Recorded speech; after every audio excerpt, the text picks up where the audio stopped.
ரொம்ப easy and டேஸ்டியாக soya வச்சு ஒரு பிரியாணி. இதுக்கு சோயாவை ஒரு 10 நிமிஷம் சுடுதண்ணில் போட்டு நல்லா பிழிஞ்சு எடுத்துக்கிட்டு கொஞ்சோண்டு தயிர், இஞ்சி பூண்டு பேஸ்ட், கொஞ்சம் மஞ்சத்தூள், கொஞ்சம் மிளகாத்தூள், உப்பு, ஒரு அரை எலுமிச்சப்பழம் ஜூஸ் எல்லாத்தையும் போட்டு நல்லா பெசரி ஒரு 10 நிமிஷம் வச்சிடலாம். ரொம்ப சிம்பிளான இன்க்ரீடியன்ஸ் தான். வெங்காயம், தக்காளி, பச்சை மிளகா, கொத்தமல்லி, புதினா இருந்தால் போதும்.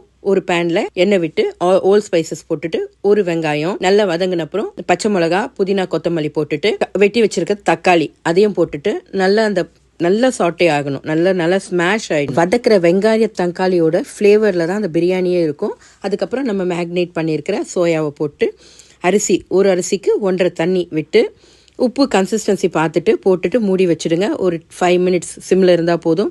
ரொம்ப டேஸ்டியான சோயா பிரியாணி ரெடி. ரைத்தாவோட அட்டகாசமாக இருக்கும். பசங்க லஞ்ச் பாக்ஸுக்கு கொடுத்தோம்னா ஒரு பருக்கு கூட மிச்சம் இருக்காது. ட்ரை பண்ணி பாருங்கள். Subscribe for such interesting videos.